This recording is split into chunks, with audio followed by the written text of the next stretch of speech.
等了6年 ，MH370 乘客家属依然不知道飞机上究竟发生了什么。这架载有239人的马来西亚航空公司 MH370 班机，是2014年3月8号10点后便消失得无影无踪。然而，历史上马航还有一起非常轰动的一次意外发生在1977年。当时一架马航客机 MH653 在飞行途中遭到劫持，随后坠毁，全机100人无人生还。但究竟是谁劫持了飞机，目的何在？今天就让我们一起来探讨这起发生在43年前的 MH653 飞机悬案。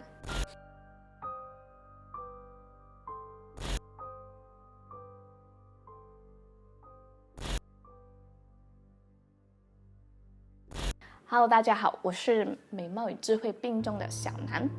1977年12月4日晚上7点21分，马来西亚航空公司一架机型为波音737的 MH653 航班呢，从槟城飞机的机场20号跑道起飞，而它的目的地呢为吉隆坡的苏邦机场。飞机上总共载有93名乘客和7名机组人员。有一点值得注意的是在这些乘客中，一共有3位 VIP。第一位是时任马来西亚农业部长大都阿里哈吉阿曼，第二位是马来西亚公共劳动部长大都卡里马斯夫，以及第3位是古巴驻日本的大使 Mario Garcia。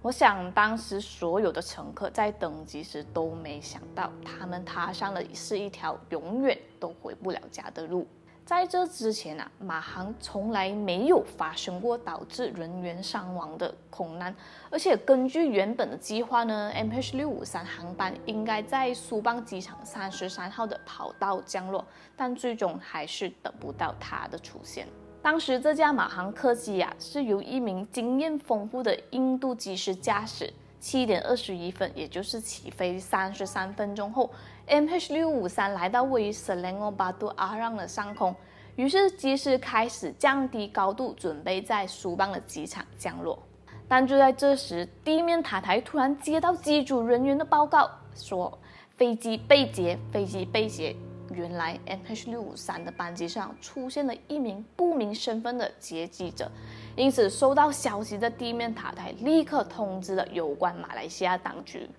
那在这里，小南想要先让大家了解的是呢，其实在上个世纪60年代一直到20世纪初，全世界正处于劫机案的高发期，像是巴勒斯坦抵抗组织日本赤军，乃至利比亚的前领导人卡扎菲都曾制造过轰动一时的劫机案。因此，大马当局虽然对这次的劫机感到吃惊，但他们并不慌张。他们马上在苏邦机场进行紧急部署，准备应对劫机事件。然而，接下来却发生了让大家都意想不到的事情。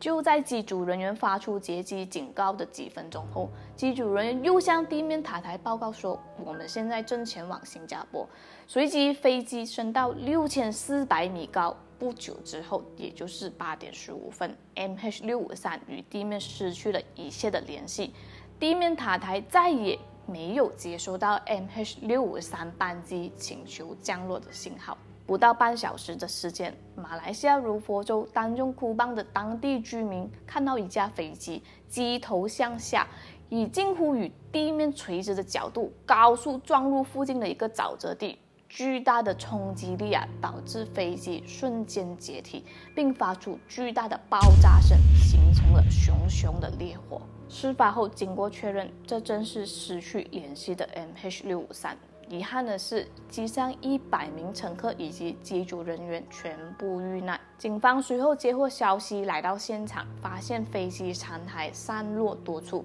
许多人的肢体和肉块、护照、机票、行李在沼泽地带被发现。警方当时还发现一个怪异的地方，那就是装有一排疑似子弹的这个手提皮带这个皮带系着一根铁线，还有一块白布，但究竟这是什么？有什么用途呢？至今为止依然是个谜。更悲惨的是，赶来的救援人员甚至找不到一具可以辨认出身份的遗体，因此机上的乘客不但没有留下任何遗物，甚至连遗体也被炸得烟消云散。警方过后呢，总共收集了54袋遇难乘客支离破碎的遗体，运往这个新山的中央医院检验。因为没有办法确认身份，所以最后这些遗体都被埋葬在一个集体的墓地中。另外呢，根据现场附近一名村民声称，当他看见一架飞机朝丹中库邦西南方向飞行时，机翼的部分似乎有火焰燃烧着，随即不到数秒后，一阵爆炸声巨响，飞机坠毁在当地的丛林里。奇怪的是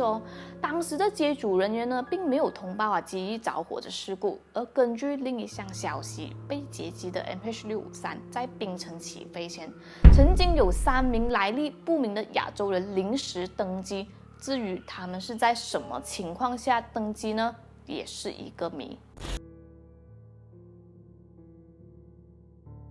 飞机上的电子飞行记录仪也就是我们俗称的黑匣子，调查人员根据其记录到的声音来判断，到底飞机在坠毁前将近1个小时里发生了什么。他们听到一开始好像是有什么人硬闯驾驶舱，然后一阵交谈声，但突然传来2阵枪声，接着是第3次的枪声，期间伴随着尖叫和咒骂声，然后驾驶舱里一片沉默。估计2名飞机师已经在这个时候失去了意识。随即呢，自动驾驶模式被关闭，可能是这个劫机者试图自己操控飞机，但他不懂得如何操控，导致机毁人亡。调查人员也认为，劫机者当时可能拼命拉伸这个操纵杆，导致机头上扬发生剧烈的震动，随即演变成高振幅震荡，最终导致高速俯冲，令飞机坠毁。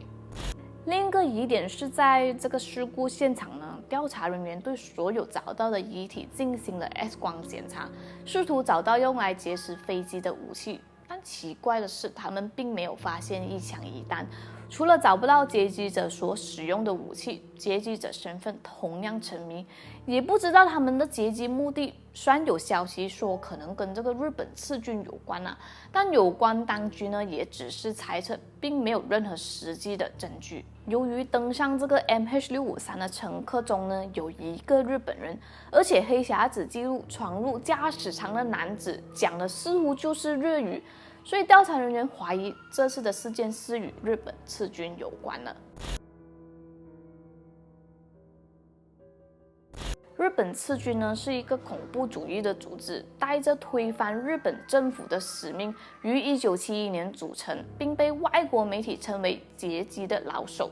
就在发生 MH653 空难的前2年，也就是1975年，日本赤军突击了美国及瑞典驻马来西亚大使馆，并要挟50名外交官，以逼迫日本政府释放7名赤军人员。这也就是为什么大家都将矛头指向日本赤军的理由。那么想知道更多关于日本赤军的这个讯息呢，大家可以点开下方资讯栏连接去观看我前几期有做的一个影片。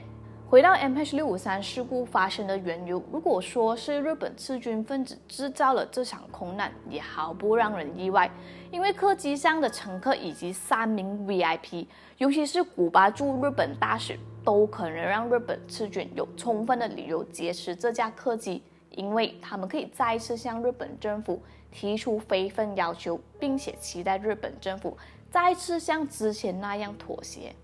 但日本赤军并没有承认制造了 MH653 劫机事件，而调查人员也没有找到进一步可靠的证据将这次的事件与日本赤军联系起来。究竟是谁劫持的飞机？目的何在？看来 MH653 空难事故的真相，随着机毁人亡，永远的成为了无解之谜。不知道大家对于大马史上第一桩的飞机悬案有什么看法呢？欢迎在底下留言告诉我。然而失去的无法挽回，但愿逝者安心，愿生命安好。